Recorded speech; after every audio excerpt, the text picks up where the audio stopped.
1991, après les talons de Yenenga, ici, je ne me suis jamais présenté à aucune de compétition parce que je pensais que ça pouvait laisser la place à d'autres Burkinabés, à d'autres Africains.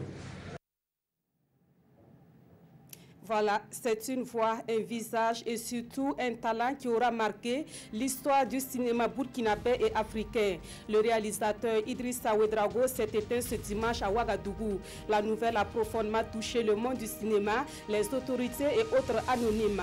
Le parcours du maestro Idrissa Ouedraogo à suivre en début de ce journal, de même que les premiers témoignages et les premières réactions sur cette disparition.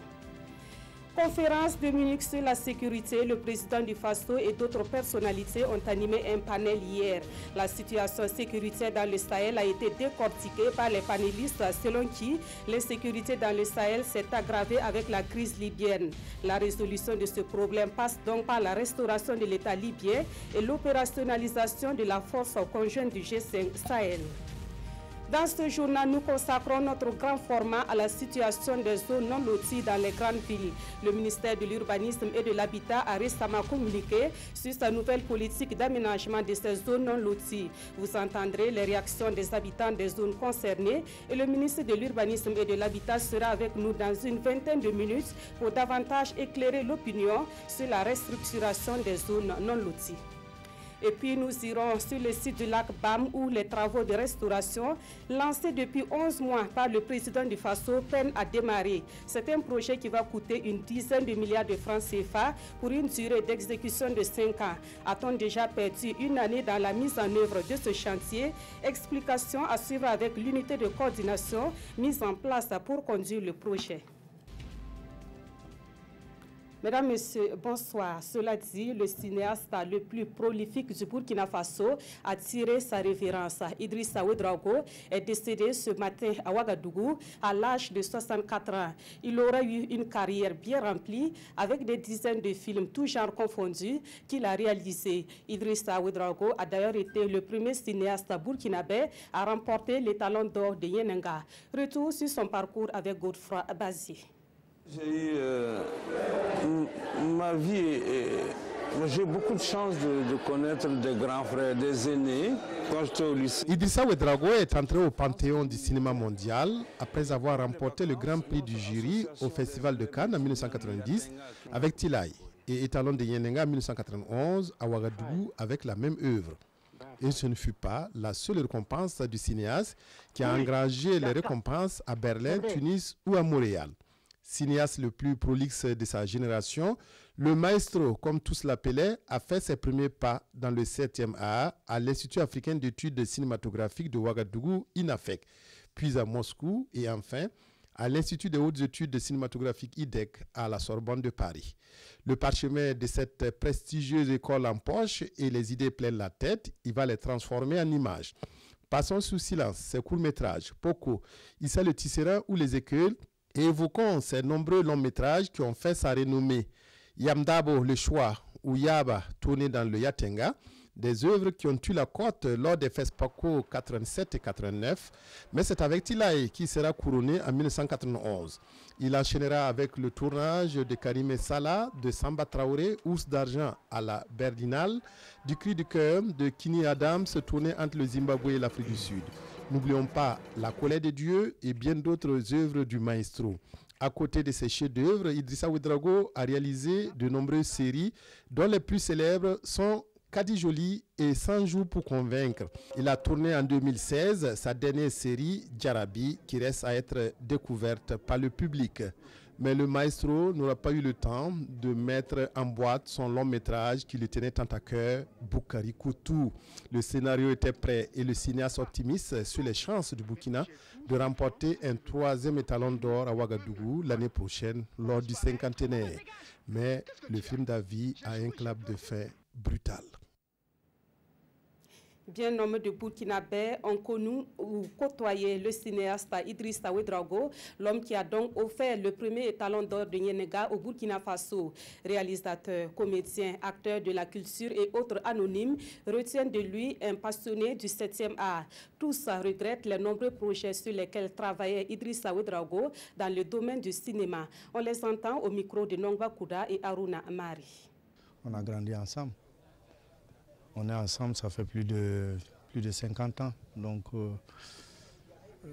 j'ai tout de Idrissa depuis l'enfance, à Ouaouia, le lycée, ensuite l'université qu'on a fait ensemble. Et il était un an devant moi. Et puis son premier film en tant qu'étudiant, dans lequel j'ai joué, je viens de Boquin. Ensuite Poco, Issa le Tisserand, et puis sont arrivés les longs métrages, Yaba, Tilay, Yamdabo. La dernière expérience qu'on était en train de préparer, son dernier film, sur la nécessité d'entretenir l'environnement. J'étais en train de lire pour qu'on en discute. Et on devait aujourd'hui aller ensemble à Cotonou. Hier, il me donnait l'impression d'aller mieux. Et je lui ai dit que moi, j'allais dévancer à Cotonou. Le matin, on me dit qu'il est décédé.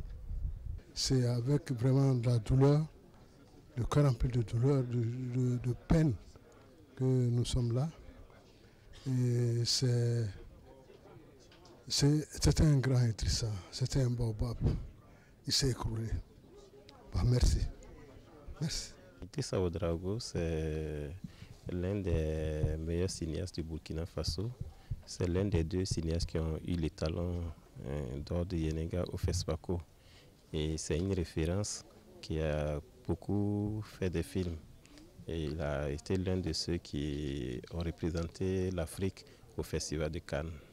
Donc c'est une grosse perte pour le Burkina Faso et pour tout le cinéma africain de manière générale. C'est en tout cas une grosse perte pour le cinéma burkinabé, une grosse perte pour le cinéma africain, j'allais dire mondial, parce que c'est quelqu'un qui a su, à travers son art, amener avec d'autres personnes notre cinéma à un certain niveau. Et c'est dommage qu'il disparaisse juste à l'orée du 50e anniversaire. Et ça, c'est une douleur que les cinéastes auront du mal à digérer. Nous avons fait l'INAFEC ensemble. On est la toute première promotion de l'INAFEC.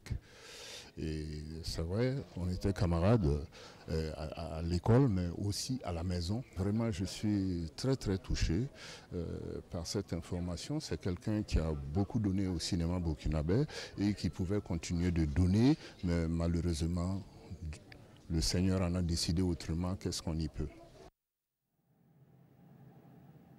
Je vous invite à écouter un autre témoignage sur la vie du réalisateur que le monde du 7e art pleure depuis ce matin.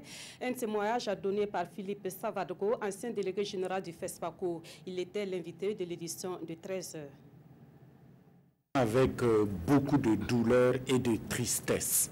Mais mes premiers mots vont vers son épouse, Sanata, et leurs enfants, les amis d'enfance d'Idrissa, depuis Banfora, Bobo, Ouagadougou et Ouayouguya, mais aussi les amis du monde, du cinéma, mais aussi de la culture.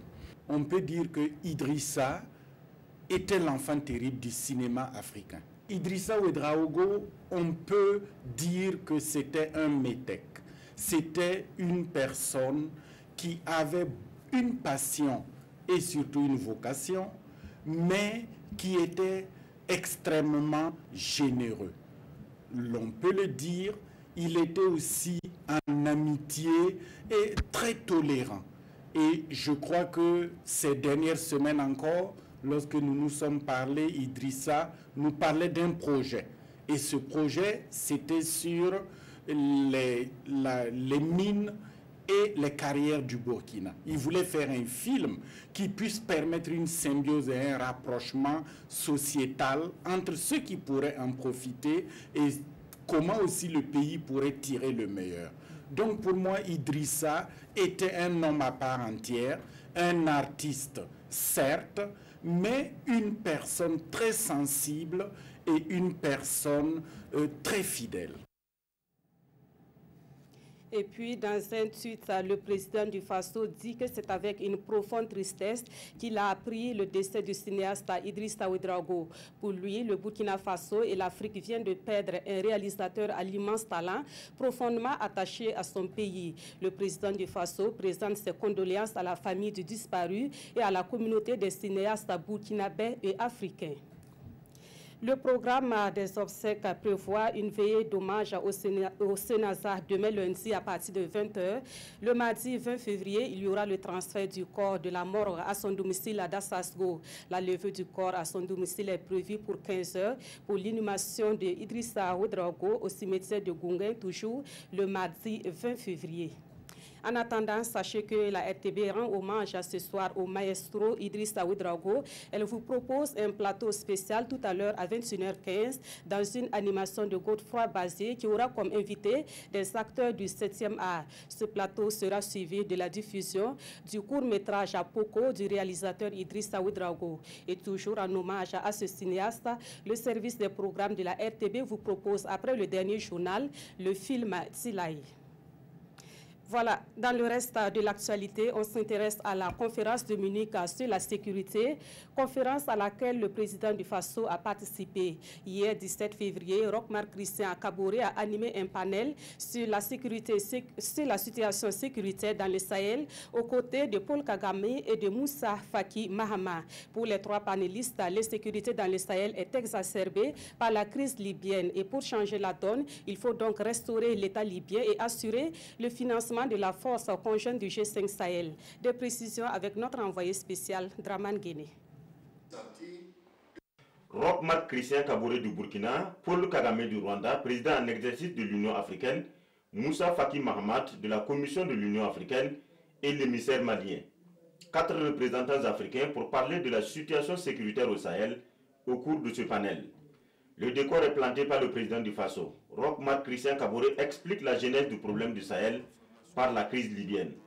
Pour lui, il faut impérativement restaurer l'État libyen et financer conséquemment la force conjointe du G5 Sahel. Selon les conférenciers du jour, 2 résolutions de l'ONU consacrent l'endossement de la force conjointe par les Nations Unies. Mais jusque-là, les 423 millions d'euros pour la première année de fonctionnement de la force peinent à se mobiliser. Nous continuons à plaider pour que la force obtienne un mandat sous le chapitre 7 qui nous permette non seulement une prise en charge dans le cadre du budget de l'ONU, mais qui nous autorise à utiliser également la force pour défendre les intérêts donc, de notre région. On est en train d'attendre les contributions volontaires qui, par nature, ne sont pas prévisibles. Je ne dis pas qu'il n'y a pas d'effort. L'effort est là, mais la menace est plus grande et il faut absolument que l'ensemble de la communauté internationale se mobilise. C'est une menace réelle, il faut la prendre comme telle et il faut répondre à cette menace. En attendant que le cordon de la bourse soit délié, les pays du G5 ne croisent pas les bras. Des initiatives sont prises pour sécuriser la zone de laquelle dépend aussi la sécurité de l'Afrique et du monde. Nous avons pris l'engagement que même si les moyens qui ont été promis ne sont pas encore à disposition, les États allaient prendre leurs responsabilités pour assurer ces missions en attendant de recevoir et le matériel et les moyens de transport qui ont été promis donc, dans le cadre donc, des accords que nous avons eus avec la communauté internationale. Pourquoi les gens ne s'interrogent pas que depuis 2012, aux attaques au Nord Mali, les terroristes n'ont manqué ni d'armes, ni de véhicules, ni de munitions, ni de carburant. Ils sont plus puissants que nos armées dans cette région. Ils sont financés par des filières criminelles. Et pour apporter une réponse à ces genres de criminels, il faut une réponse exhaustive, rapide. Pour Roch-Marc Christian Kaboré, quelles que soient les forces en présence, la clé de leur succès réside dans la bonne coordination des actions. On a toujours un problème de coordination entre les armées, je dirais, du G5 et parfois la force Barkhane et les autres forces qui sont sur le terrain. Et ça, il faut que quelque part, nous arrivions à harmoniser nos actions sur le terrain. Parce que, je donne simplement des exemples, chaque fois que nous avons décidé de faire des actions conjointes ensemble, bien évidemment, nous avons eu que sur le terrain, l'information a été déjà donnée que l'opération va se passer dans 2-3 jours. Je ne sais pas quel est le gars qui va vous attendre ou le terroriste qui va vous attendre pendant 2-3 jours, pendant que vous préparez une opération. Les conférenciers exigent l'opérationnalisation rapide de la force antiterroriste. Ils plaident pour que la rencontre de Bruxelles, prévue le 23 février prochain, puisse combler le gap de ressources nécessaires au financement d'une année de fonctionnement du G5 Sahel. Et puis, en marge des travaux de la conférence de Munich, le président du Faso a accordé des audiences à des partenaires au développement du Burkina Faso. Roch-Marc Christian Kaboré s'est entretenu avec la présidente de l'Estonie, venue lui proposer son expérience dans le domaine du numérique et lui demander un soutien à sa candidature au Conseil de sécurité de l'ONU. Le président du Faso a également eu une séance de travail avec le président de la Banque mondiale. On fait le point avec Draman Guéné. Cette audience accordée à la présidente estonienne marque le début d'une coopération entre le Burkina et l'Estonie. Une coopération dans le domaine du numérique et aussi à l'ONU. L'Estonie cherche à joindre le Conseil de sécurité de l'UN comme le membre non permanent pour la période 2021. Votre pays nous soutient et c'est très important pour nous. Le président du Faso a aussi eu une séance de travail avec le président de la Banque mondiale, présent aussi à Munich pour la conférence sur la sécurité. Juste avant cette rencontre, le haut représentant du président du Faso a accordé une audience à une délégation d'une société de construction de drones. C'est une entreprise qui tape le terrain pour des drones made in Burkina. Les pièces détachées, nous les avons, nous allons les monter là-bas. Et en cas de cas, les réparations, tout ça, ça va se passer là-bas. Il n'y aura plus de garantie à dire qu'en cas de panne, il faut renvoyer l'appareil soit en Allemagne ou ailleurs pour des réparations. Donc c'est une unité de montage d'abord et avec le temps, si le besoin se fait sentir, on peut alors développer l'unité en unité de construction. Cette unité, selon ses responsables, pourra participer à la lutte contre l'insécurité avec la fabrication de caméras de surveillance.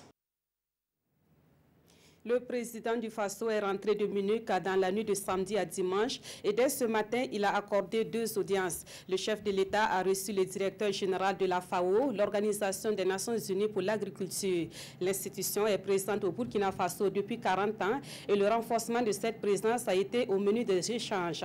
Le président du Faso a également reçu une délégation de médecins égyptiens en fin de mission au Burkina Faso pour une caravane médicale. On fait le point avec Konstoun Koulibaly et Tanga Kafandou.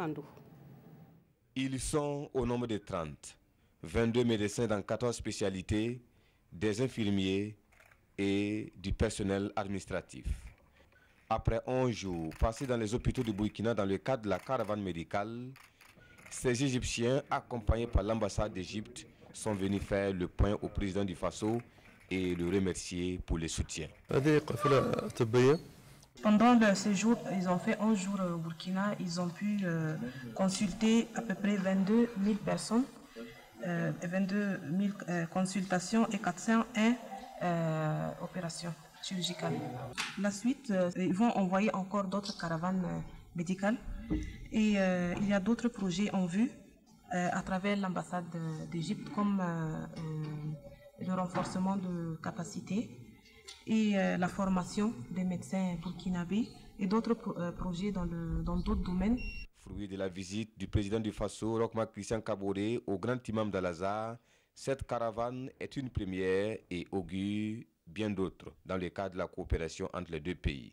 Après la délégation égyptienne, le président du Faso a reçu le directeur général de la FAO. José Graziano da Silva est au Burkina Faso pour la première fois et est venu parler de la coopération entre la FAO et le Burkina Faso, une coopération vieille de 40 ans. FAO is celebrating this year 40 Cette année marque le 40e anniversaire de la présence de la FAO au Burkina Faso. Demain, nous allons renouveler l'accord de siège pour renforcer la présence de la FAO ici. Et nous sommes également heureux de célébrer la journée internationale des légumineuses demain. Après Kosiam, José Graziano da Silva a rencontré le Premier ministre Paul Kabatieba avec le même menu, le renforcement de la coopération entre le Burkina Faso et son institution. Autre point de l'actualité, et je vous amène en plein cœur de la capitale burkinabé pour constater les travaux de rénovation de certaines voies. Le gouvernement s'est engagé sur ce chantier depuis quelques mois et l'une des voies actuellement en pleine réhabilitation est l'avenue d'Apoya. Sur ce chantier, un matériau bien particulier est utilisé, à savoir le pavé. Et cette technique semble bien séduire les riverains qui n'attendent que la fin des travaux. On fait le constat avec Jean-Eudes Bayala et Olopoda. La réhabilitation des vieux quartiers à l'ancienne, tout en conservant leur âme, comme dans les pays européens, le concept séduit autant qu'il fascine sur l'avenue d'Apoya. Sur la base d'une étude de faisabilité et d'un bureau de contrôle de qualité, nous a-t-on dit, une entreprise burkinabé en charge des travaux donne forme à cette tradition européenne avec une main-d'œuvre appropriée. Le revêtement sera en pavé sur une assise en béton bien faite qui pourra résister pendant longtemps et sur les différentes charges du différent trafic. Si nous sommes en train de construire tout l'assainissement, le système d'assainissement, afin d'éviter des inondations pendant la saison des pluies. Là, nous sommes dans un tronçon où la chaussée est totalement dégradée et donc nous étions obligés de décaper, de décaisser et ensuite maintenant de rétablir l'assise. Et pour cela, on a utilisé le géotextile, le gravier. On va une couche de 15 cm de gravier, après une couche de béton de 20 cm. Réhabiliter, oui, mais de manière durable, c'est la vocation ici. Décaper parfois à une profondeur de plus de 2 mètres du sol, construire des ouvrages de drainage des eaux avec un type de coffrage spécifique, l'avenue d'Apoya fait peau neuve et les riverains rivalisent de superlatifs pour qualifier ce joyau long de 2,7 km et qui sera bientôt mis à la disposition des usagers. La beauté de l'ouvrage nous renvoie dans un pays européen. Nous avons maintenant un cadre de vie sain. Je vivais dans une situation vraiment de poussière, de beaucoup de dérangements. Maintenant, on voit que l'arrangement, c'est bon. C'est vraiment beau et ça embellit la ville. Le revêtement à pavé sur une voie de grand trafic est une bonne solution technique pour nos villes. C'est un investissement responsable et nous espérons offrir à la ville de Ouagadougou un ouvrage qui sera à la hauteur des attentes des citoyens et des autorités. Ces riverains ne sont pas que de simples admirateurs. L'entreprise y a puisé une partie de sa main-d'œuvre avec pour objectif la promotion du concept IMO, haute intensité de main-d'œuvre. Quand ils sont venus, ils ont cherché à voir les jeunes du quartier pour faire le recrutement. On est là, on est plus de 60 au niveau de la pause. Mais si on va prendre jusqu'à la base, on fait 80% des jeunes d'Apoya, l'arrondissement 2. Grâce au chantier, je sais poser les pavés, je sais construire des bordures, beaucoup de trucs. Je ne savais même pas comment utiliser une meule, mais grâce au chantier aujourd'hui, je sais tout faire. De la technologie utilisée en lieu et place du bitume, l'on prédit une durée de vie de plusieurs dizaines d'années. Pour assurer à l'ouvrage cette durée de vie, les riverains et les autorités municipales sont interpellés. Les installations devraient se faire selon les standards appropriés et dignes de cette belle avenue qui se dessine à l'horizon afin d'éviter tout engorgement et les installations anarchiques. Et pendant ce temps, la question des non-lotis alimente les débats dans la grande ville du Burkina Faso. Le ministère de l'Habitat et de l'Urbanisme a récemment donné sa nouvelle politique de gestion des zones non-loties. Mais comment réagissent les habitants de ces quartiers? Même s'ils saluent la volonté de viabiliser les zones non-loties, ces habitants émettent certaines inquiétudes et souhaitent être impliqués dans tout le processus. On les entend dans ce dossier signé Paul David Bambara et Ismaël Diloma Sirima. Les propos du ministre de l'Habitat sur le sort des non-lotis sont diversement appréciés à Djikofé. L'idée de dégager des espaces pour faire des routes et construire des écoles et des hôpitaux ravit beaucoup d'habitants de Djikofé.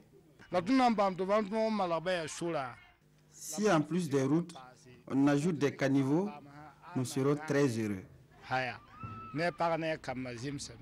Cependant, dégager des routes à travers ces habitats construits de façon exiguë va créer un impact, celui de détruire certaines maisons. C'est préférable qu'ils fassent des routes moyennes afin de détruire très peu d'habitations. Au cas contraire, ça va causer beaucoup de désagréments. Malgré cette solution, des milliers de familles devraient être affectées. Et à Djikofé, certains proposent des solutions palliatives.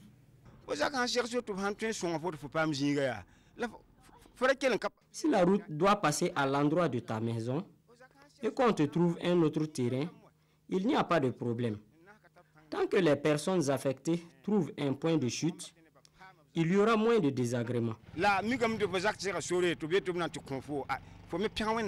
Cette solution rencontre une vision du ministère de l'Habitat, à savoir celle de réduire certaines propriétés au profit d'autres personnes.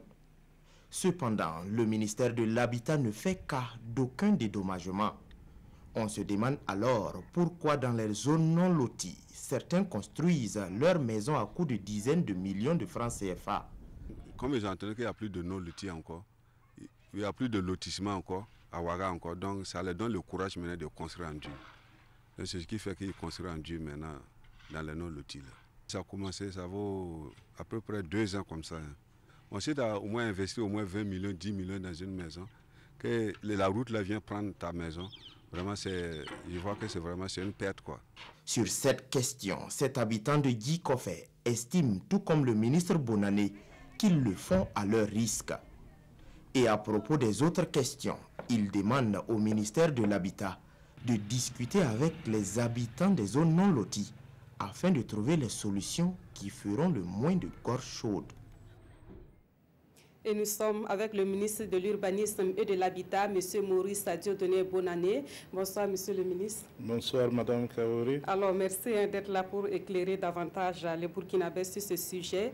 Déjà, quand on parle de restructuration, que faut-il comprendre?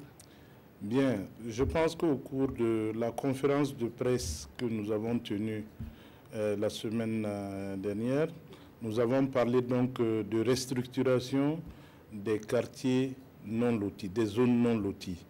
Je pense qu'il est bon de pouvoir expliquer ce terme, c'est un terme technique, hein. Sinon il s'agit bien, je dis bien, il s'agit bien de lotissement dans les zones non loties. Nous parlons de restructuration parce que le lotissement, sur le plan technique, la définition, c'est quand il n'y a aucune habitation. Alors que vous constatez que dans les zones non loties, il y a un certain nombre d'habitations. Donc, l'opération de lotissement concernant ces zones-là va consister à envoyer des équipes faire des levées topographiques de manière à situer tout ce qu'il y a.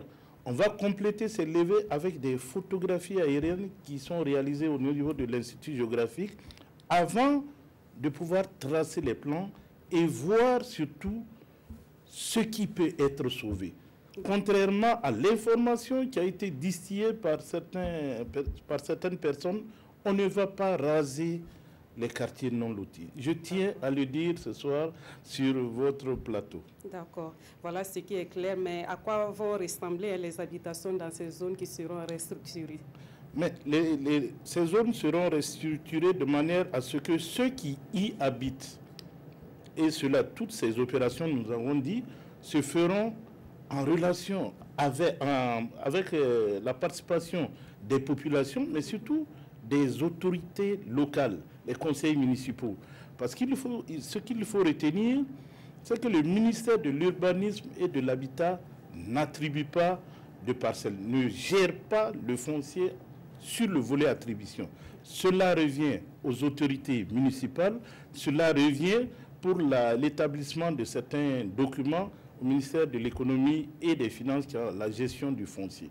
Donc nous allons faire des lotissements dans ces quartiers pour permettre à ce que dans les mêmes villes, Ouagadougou, Bobo, Dédougou, nos chefs-lieux de région, il n'y ait pas deux types de citoyens. Des citoyens qui sont dans des zones bien aménagé, avec des voies, avec des caniveaux, avec l'eau et l'électricité, et des citoyens de la même ville qui sont dans des zones comme le spectacle qu'on voit à Guikofé et dans d'autres zones non loties. Donc, pour y arriver, pour pouvoir amener un minimum de services urbains, on appelle les services urbains, l'assainissement, l'eau, l'électricité, et d'équipements, les écoles, les dispensaires, etc., il faut un minimum d'aménagement. Donc, c'est un peu pour faire comprendre aux populations que c'est une action salutaire pour ces zones, voilà, qui vont bénéficier d'un certain nombre de services. Alors, vous avez donné l'assurance que les zones non loties ne seront pas rasées, mais est-ce qu'il n'y a pas des habitations qui seront quand même touchées par la réalisation d'infrastructures telles que les routes? Bien, comme nous l'avons dit, nous allons faire en sorte qu'il y ait le minimum de casse. Ça aussi, il faut que les gens le sachent. La restructuration, là, c'est ça même l'objectif. Qu'il y ait le minimum de casse. Maintenant, s'il y a des cas où des habitations sont sur un espace, par exemple, réservé à une école, réservé à un CSPS, ou sont sur une voie, ce sera ensemble avec les différents acteurs et ceux qui y résident, parce que c'est des quartiers où les gens se connaissent, toi tu y résides, toi tu n'y résides pas, et des commissions seront mises en place pour gérer ces questions. Est-ce qu'on peut s'attendre à des dédommagements? C'est des zones non loties. Donc, par principe, c'est des zones où les gens n'ont pas de titre de propriété, ni de titre de jouissance. Donc, voilà. Alors, est-ce que, monsieur le ministre, on sait que c'est un dossier assez complexe.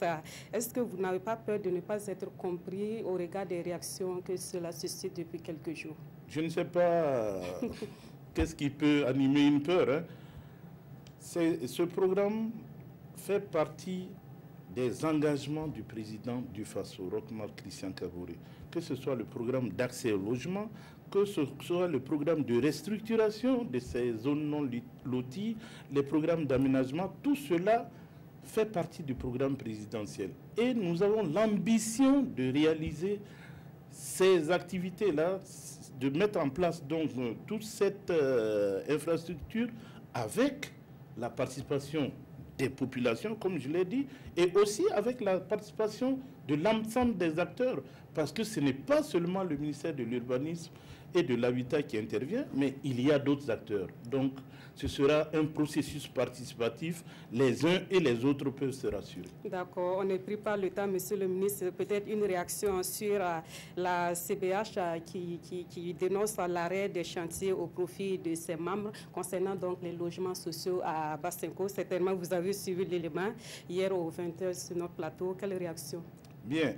Nous avons été les premiers à encourager la création de coopératives d'habitat. Je crois que lors de la conférence de presse, nous avons dit aux journalistes qu'il était bon qu'ils puissent constituer une coopérative d'habitat pour résoudre le problème des logements, les problèmes de logement qu'ils ont. Il en est de même pour d'autres secteurs d'activité. Les enseignants, les travailleurs d'une même société, comme la société des eaux, la société de l'électricité, peuvent se retrouver pour faire des coopératives. Maintenant, le principe, les coopératives, c'est une bonne chose. Mais nous sommes en République. Il y a des lois, il y a des règlements. Donc, nous pensons que l'action de toute structure, qu'elle soit publique ou une structure de la société civile comme les coopératives, doit s'inscrire dans ces lois et règlements. Le dossier de la CBH est en traitement au niveau des services techniques. Je crois qu'il faut dépassionner le débat. Donc, vous ne vous reconnaissez pas dans les accusations faites à votre endroit par cette coopérative? Je ne me reconnais dans aucune accusation. Je dis simplement, nous sommes en République, il y a des lois et des règlements. Je crois que si vous avez suivi l'élément, le président de la coopérative hier a reconnu qu'il n'a pas eu d'autorisation. Donc, les services techniques sont sur le dossier. OK. Merci beaucoup, monsieur le ministre. C'est moi qui vous remercie, mais je voudrais profiter, rendre un hommage, un grand hommage au baobab du cinéma, je dis bien au baobab du cinéma mondial qui nous a quittés ce jour. Je vais parler de notre aîné, de notre camarade, de notre doyen Idrissa Ouedraogo. Paix à son âme. Merci Monsieur le ministre. Je rappelle donc que vous étiez sur ce plateau pour éclairer l'opinion sur la nouvelle politique du gouvernement concernant la gestion des zones non loties. Et dans la suite de ce journal, nous faisons un constat sur les travaux de restauration, de protection et de valorisation du lac BAM. Ces travaux ont été lancés le 3 mars 2017 par le président du Faso, mais 11 mois après, aucun aménagement n'est constaté sur le site. Pour l'unité de coordination mise en place à cet effet, le projet marche bien, mais que se passe-t-il réellement? Des éléments d'explication avec Yacouba Gamine et Aruna Mari. Le projet restauration, protection et valorisation du lac BAM est sur de bons rails. L'assurance est de la coordination du projet. Les entreprises en charge des travaux sont connues. Selon le coordonnateur, l'heure est au recensement des personnes et biens affectés par le projet. Une phase qui demande l'implication des différents acteurs afin de bien entamer le démarrage des travaux. Un projet comme ça qui impacte les populations, il faut d'abord s'occuper du plan de gestion environnementale et sociale, notamment l'indemnisation des personnes qui sont affectées. Et actuellement, nous avons donc mis en place un comité. Il s'agit maintenant au comité d'actualiser, de vérifier et d'actualiser l'évaluation des biens, afin qu'on puisse vraiment intéresser ces populations. C'est ça qui retardait un peu le démarrage des travaux, parce que c'est une condition des partenaires. Nos tentatives pour joindre le maire de Kongoussi à propos des dédommagements ont été vaines. Sur le site, les attentes sont grandes. Par rapport au projet, beaucoup viennent se renseigner sur nos travaux. Ils promettent de revenir, mais ne reviennent pas. Et depuis, personne n'est revenu nous voir. Lancés en mars 2017, les travaux comportent plusieurs composantes comme l'agriculture, l'élevage et la réhabilitation de pistes rurales. Il y aura l'aménagement de 520 hectares de périmètre agricole et on va améliorer la capacité de rétention de l'eau justement pour améliorer la production agricole. C'est un projet qui vise à accroître la productivité agricole et à lutter contre le sous-emploi et le chômage des jeunes dans la localité. Si la production est bonne, il faut bien s'occuper de la commercialisation. Et le projet va appuyer ce volet commercialisation aussi en relation avec les structures habilitées, et il y aura des actions aussi en faveur des femmes et des jeunes. Prévue pour une durée de 5 ans, la première phase du projet s'achève en 2022. Elle va coûter plus de 11 milliards de francs CFA. Ce communiqué avant de poursuivre à l'occasion de la cérémonie officielle de la journée des légumineuses placée sous le très haut patronage de son Excellence Monsieur le Président du Faso. La Direction générale du protocole d'État convie les personnalités invitées le lundi 19 février 2018 à partir de 8h à Kumbane dans la commune rurale de Namsigma, province du Yatenga, région du Nord. Leur limite d'arrivée est fixée à 9h30. À présent, les actualités sportives, et je suis en compagnie de Lassina Sawadgo. Bonsoir. Bonsoir Nathalie Kaoré. Alors, l'actualité sportive est diversifiée ce dimanche. On débute avec le Faso Foot, une 17e journée et un changement de leader. Et tout à fait, vous avez raison Nathalie Kaoré. On va voir le but qui permet sans doute au Salita de perdre sa couronne de leader à l'issue de cette 17e journée. C'était le choc de cette 17e journée entre le Rail Club du Kadiogo et le Salitas, leader avant cette 17e journée. Voici donc le but de Amani et Silla qui permet au Rail Club du Kadiogo de remporter ce match avant son déplacement du côté donc de Libreville, où les Faucons devront croiser le centre de formation Mounana en match retour des préliminaires de la Ligue africaine des champions. Nathalie, voici le nouveau leader, il s'appelle l'association sportive des fonctionnaires de Bobo Djoulasso, c'est à Bobo, et Djibril Cheikh Ouattara qui a réussi un doublé à l'occasion de cette affiche face à l'AS Police et comme par enchantement, le joueur AGSB du mois de décembre, il a reçu donc son prix à l'occasion. Le prix Nathalie, c'est un trophée AGSB, 100 000 francs CFA de la Fédération burkinabé de football et 50 000 francs de bons d'équipement de notre équipementier Tovio. D'accord. Et hier, il y a eu du handball. Il y a eu du handball, tout à fait, Nathalie. C'était donc la super Coupe du handballeur en hommes et en dames. On va commencer donc par les images dames que nous verrons tout à l'heure entre l'Asfa Enega et la Lonabé Handball Club. Le vainqueur s'appelle Lonabé Handball Club Nathalie et le vainqueur était déjà champion du Burkina. Ça ne change pas, donc la revanche n'a pas eu lieu. 23-18 pour les filles de la Lonabé, la loterie nationale burkinabé. Et puis en homme, ça ne change pas aussi. L'Union sportive des forces armées, l'USFA, est encore revenu à la charge face donc cette fois à l'AS Sonabi 20-17. Les champions sont donc les super champions. Très rapidement, Lassina Sawargo, cette action caricative au profit de la maternité de Gungé, c'est de la part de l'étalon Patrick Malo. Oui, tout à fait. Ce 18 février marque la date de naissance de Patrick Arnaud Malo et c'était l'occasion pour lui, le sociétaire donc, du club égyptien, de penser à la maternité qu'il a vu naître Nathalie.